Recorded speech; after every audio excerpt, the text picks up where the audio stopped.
Shalom Adonai. Na nossa série de estudos baseados nos pressupostos e articulações de N.T. Wright, hoje iremos falar sobre redenção de nossos corpos segundo a proposta, o pressuposto, a articulação, a visão e percepção de N.T. Wright. Muito bem, quando falamos de redenção de nossos corpos, o N.T. Wright irá dizer que no Novo Testamento a maioria das igrejas vai considerar oficialmente como principal fonte doutrinária e bastante clara até a questão da redenção dos nossos corpos. Paulo, inclusive, ele vai escrever à igreja de Filipenses, não é? Ou melhor, a igreja de Roma, corrigindo, tá? Dizendo que redenção, ou falando, ou mencionando sobre a redenção do nosso corpo, como está lá em Romanos 8, 23, tá? E ele vai dizer, e aí N.T. Wright vai dizer que não há espaço, tá, para dúvida quando ao que ele quer dizer ao povo de Deus, quando ele está se referindo, Paulo, ao povo de Deus, tá? E é prometido, assim, um novo tipo de existência corpórea, um novo espectro, uma nova forma corpórea, tá? O cumprimento e a redenção de nossa vida corpórea presente. Então, aí Paulo está indicando como irá ser o corpo da redenção, não é? E dessa redenção do corpo, como é que vai se transcorrer, tá? E os demais cristãos, então, primitivos, os cristãos das igrejas fundadas pós-Pentecostes, tá? Tratavam desse assunto em plena harmonia, inclusive, com a passagem proposta por Paulo à igreja de Roma, tá?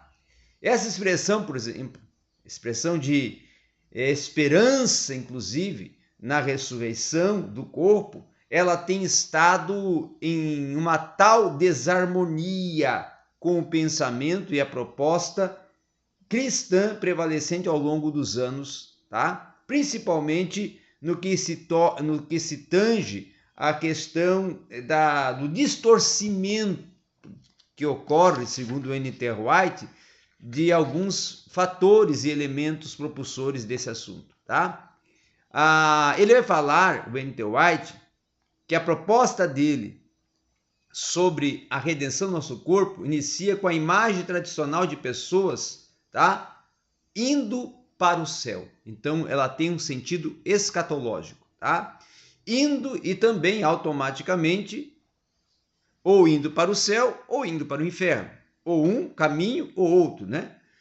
Como numa viagem que ocorre pós-morte, tá? E sem escala, por sinal, certo? Com ou sem opção por algum tipo, que quer dizer-se de purgatório ou parada intermediária, ou até um outro estágio, como defende religiões que distorcem o verdadeiro sentido dogmático e escriturístico proposto por redenção no Novo Testamento, tá? A ressurreição corpórea não é um elemento secundário, segundo o N.T. Wright, dessa esperança, mas é o que dá a forma, por sinal, a questão principalmente do significado de todas as coisas que mencionamos e que menciona-se dentro de redenção e ressurreição, tá?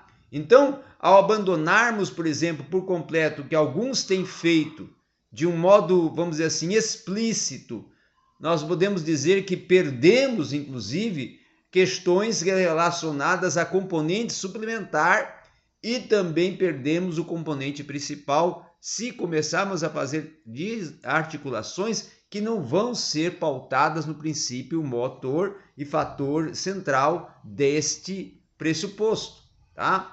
Então, por exemplo, quando nós falamos de uma linguagem de ressurreição, nós estamos falando de uma precisão bíblica sobre a ressurreição, e o reorganizar desta linguagem deve se iniciar a partir de uma visão escatológica do futuro, tá? De uma vida após morte.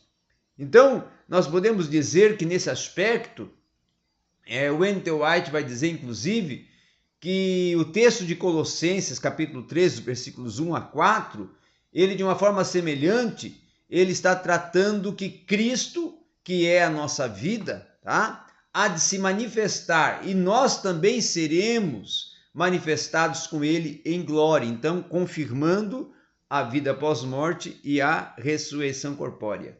Paulo não diz que um dia estaremos com ele. Não, nós já estamos nessa vida nele, certo? E essa nova vida que os cristãos possuem, ou que o cristão possui, ela é secretamente invisível para o mundo e ela vai irromper em plena realidade e visibilidade corpórea. E aí nós vamos um pouco mais à frente e vamos ver que a passagem mais clara e contundente, ela é a passagem pautada sobre o Espírito de Jesus, tá? O Messias, por exemplo, que habita em vocês, diz Paulo, ele é aquele que ressuscitou a Cristo Jesus dentre os mortos e vai vivificar também os seus corpos mortais por meio do seu Espírito. Então Deus dará vida, não a um espírito sem corpo, não ao que muitas pessoas imaginam como sendo um corpo espiritual, mas no sentido de não ser físico, mas também aos seus corpos mortais, tá? Então Paulo não é o único autor do Novo Testamento, mas é aquele que sustenta esta visão. A primeira carta de João, por exemplo, ela vai declarar que quando Jesus se manifestar, nós seremos semelhantes a ele, porque havemos de vê-lo como ele é, tá? E o corpo ressurreto de Jesus, ele é como no momento quase inimaginável, certo? Para nós em sua glória. E uma outra questão que poder, e será o modelo do nosso próprio corpo, segundo defende o N.T. Wright, tá? Então, o N.T. Wright está muito bem embasado biblicamente e muito bem desenvolvido numa exegese bíblica sobre este assunto. No Evangelho de João, ele vai dizer que apesar da confusão daqueles que querem ler o livro de uma maneira muito diferente, certo? Temos algumas das mais claras declarações sobre a ressurreição futura do corpo. Jesus reafirma a expectativa judaica generalizada da ressurreição e anuncia a que hora para isso irá chegar, ou se já chegou e como chegará, certo? A passagem, então, nós desdobramos, ela é uma passagem fundamental para podermos articular também o argumento e a proposta doutrinária de Paulo, tá? Então, nós temos que ver que quando se harmoniza as palavras de Jesus, principalmente do sentido escatológico, e vai se remeter principalmente a uma das suas últimas palavras na cruz sobre o paraíso, está se trabalhando questões relacionadas à ressurreição. Então, a ressurreição ela significa exatamente o que a palavra sempre quis dizer, certo?